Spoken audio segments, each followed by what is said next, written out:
Iceland is a republic. A parliamentary, democratic, representative republic. Did I get that right? So in Iceland, the head of state is the president of Iceland, who is currently this guy.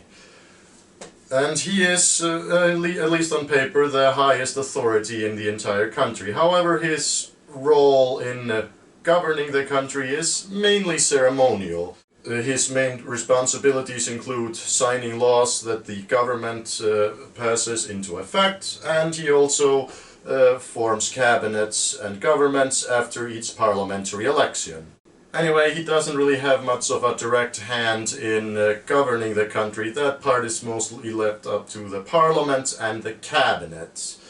However, of course, the president does have the power of not signing laws that the government crafts into effect, thus making them null and void, but mostly the president never uses this power.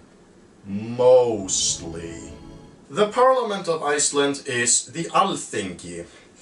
It can trace its origins back to the 10th century, but it is more of a spiritual successor to the original Alþingi, not its practical successor, since obviously how the country is governed has changed a lot since the Commonwealth.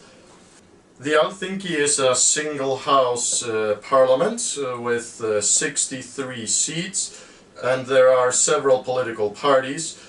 And it has been governed mostly by coalition majority governments, though minority governments have existed from time to time, but they are mostly an absolute oddity.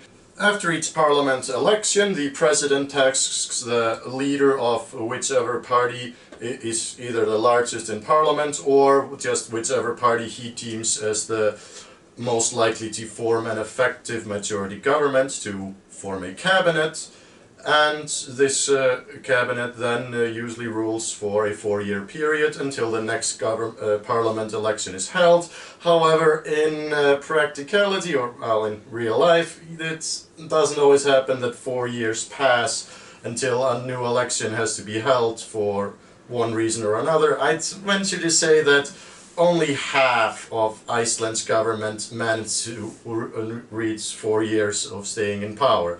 Whereas the other half, things happen, governments collapse, and elections usually come earlier than expected. But anyway, let's just go through the 8 parties that are in parliament right now, one by one. There are, of course, the so-called Big Fours, in Iceland known as fjórflokkarnir, or the quarter parties, because throughout the past decades 4 parties have usually been the one gaining most of the votes and traction, and have usually been the only ones to form cabinets, with other minor or temporary parties, if you will, coming up every now and then, and very rarely managing to slip into a majority, usually just when the Big Four need a few seats to get a majority, but usually these minor parties just stay in opposition, maybe linger around for a few years, and usually they fade away. So I'm going to start with the 4 minor 5th member parties, though technically this is 5th, 6th, 7th and 8th member parties, and then talk about the Big Four. So the smallest party in parliament right now is the People's Party, Flokkur Fólksins. Now, they are, to my knowledge, the only 5th member party to have ever participated in an election, not been able to get in parliament, but were then able to make a comeback and get members elected in the next election. Yeah, they started out with 4 MPs, but due to a political scandal last year, they actually booted out 2 of their members, which ended up joining another party. So now they only have 2 members left in parliament. So Flokkur Fólksins is a left-wing populist social reform party. Your stereotypical People's Party voter would be, I don't know, a disabled pensioner, I suppose. Next up we have Viðreisn. or reform, or resurgence, regeneration. Pick any translation you like. It's still a stupid name if you ask me. But yeah, these are libertarians, the center to center right, very big on free open trade and open borders and stuff like that. Viðreisn, in my opinion, is also the go-to party for anyone who really wants Iceland to join the European Union. Now, the stereotypical voter of Viðreisn, in my opinion, would be like a upper middle class, super woke feminist, like a meme spreading feminist. Then we have the Pirate Party, Píratar. So these are a left-wing, socially liberal government transparency party. And I believe they are also the biggest speakers for legalizing weed in Iceland. Although I think Viðreisn may have beaten them on the punch to that, at least in going at least in officially adopting that into their platform. But I'm not entirely sure about that. So if any of you pirates or Viðreisn men are in the comments, please clarify me on that. But yeah, there are pirate parties all over Europe, but I believe only in Iceland and one other country have they been able to make some impact. I believe the other country is Czechia, formerly known as the Czech Republic, but I could be also mistaken on that front. In my mind, the stereotypical pirate party voter would be a nerd. That's all I can come up with. A nerd, basically, yeah. Then we have the Center Party, Miðflokkurinn. They are a center-right, populist, centrist, Eurosceptic party, and well, they are a relative newcomer. They were founded in September 2017, so only been around for 2 years, but they are very good at catching headlines. They are, I believe, the largest party in opposition right now, with 9 MPs elected. Now, the Center Party pretty much only exists because of one guy, Sigmundur Davíð Gunnlaugsson, former Prime Minister and former chairman of the Progressive Party. However, he split from that party and created the Center Party. So, what would the stereotypical Center Party voter be? I don't know, I'm picturing like a middle-class, middle-aged working man who is just absolutely fed up with social justice warriors and reads a lot about conspiracy theories. Then we have Samfylkingin, or Alliance, which is short for the Alliance of Icelandic Social Democrats, I believe. So yeah, these are social democrats, except if you ask them, and a member of the Alliance once told me that we are more than just social democrats, because we are a merger of several political parties which the social democrats just were one faction of. But yeah, everybody just sees them as social democrats. So what are social democrats? They are a center-left social democratic party. That's about it. Oh yeah, and they're also very pro joining the EU. In fact, the last time they were in power, they actually did initiate negotiations with the European Union in order for Iceland to join. However, that fell apart.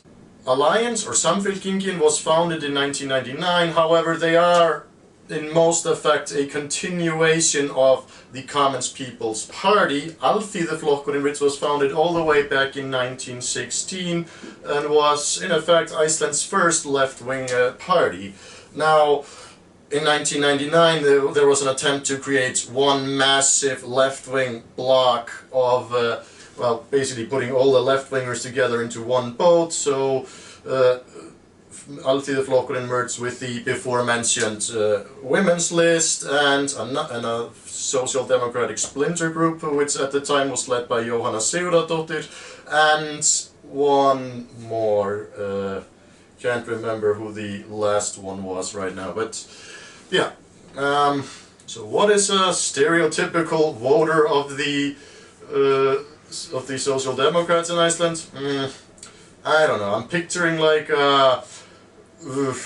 just a middle-aged teacher working at some school in Reykjavik. They have a very strong power base in Reykjavik, but not so strong out in the countryside. So they are, yeah, somewhat the country of the like urban middle class. Don't have a lot of sway in very rural areas.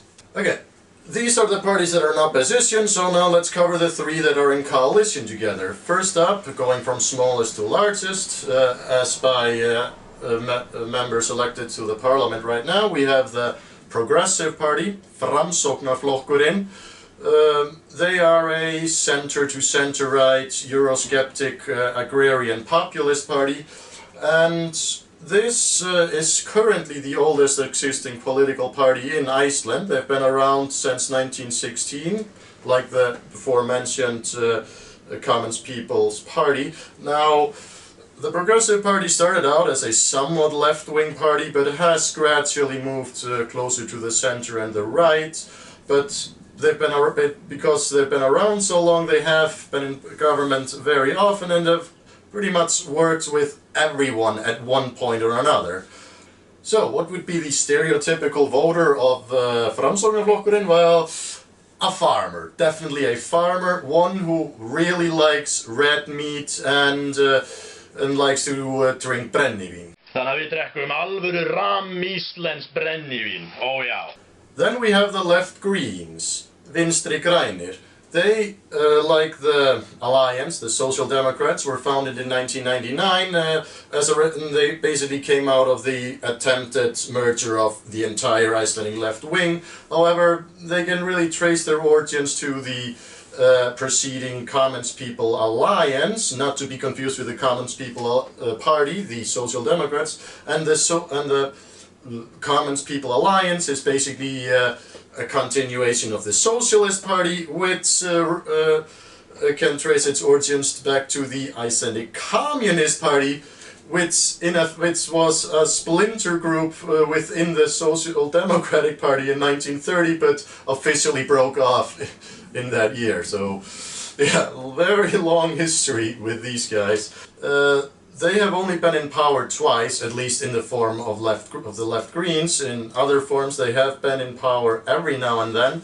The current Prime Minister, Katrín Jakobsdóttir, is the chairman of the left Greens, and she is actually the first true left-winger to be Prime Minister of Iceland. So, through the entire time of Communist, Socialist, Commons People Alliance, left Greens, now is the first time they managed to get the Prime Minister seats, and that is also the first time that they are the second largest party in Parliament. So the left Greens are a democratic socialist party, I think would be the proper definition, and are also lean heavily towards environmentalism, green politics, and social justice.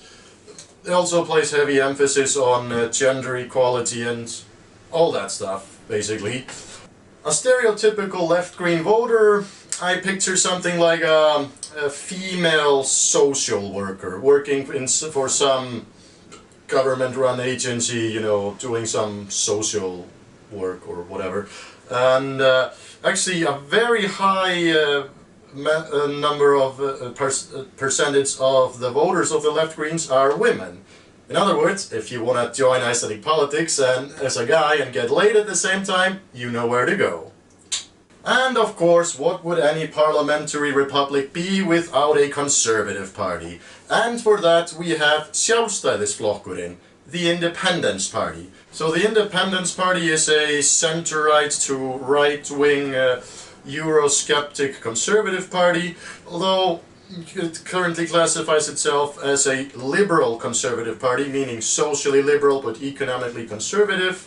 And they were, in their current form, founded in 1929, but they can trace their origins to another conservative party founded, I believe, in the early 1920s. And they have, throughout much of Icelandic history, usually been the largest party in Parliament, and have thus been in power quite frequently. In fact, every single one of their chairmen, dating back to 1933-34 have been prime ministers at least once at some point, and they also once had a prime minister during the 80s who was not the chief of the party. Stereotypical voter of theirs would be like a suit-wearing business owner.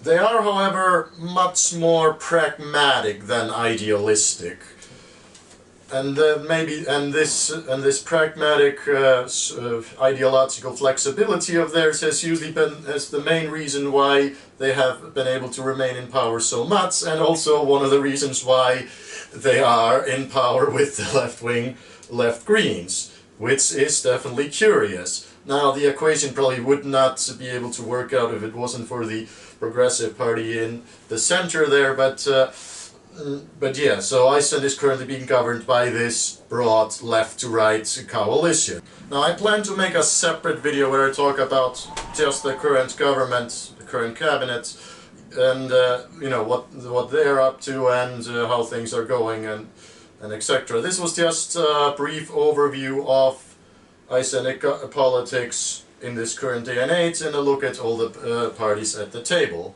Hi, anyway, I'm Johan Phoenix and thank you for watching. Now let's end with something quite funny. Here's a video of the current Prime Minister Katrín Jakobsdóttir trying to give an interview while eating hot wings.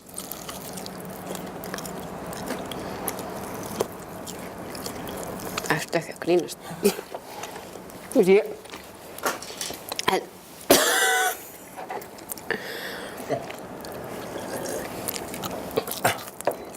Þú ert bara... Það er power through hjá mér, sko. Heldurðu að vera með þetta í kvöld? Heima?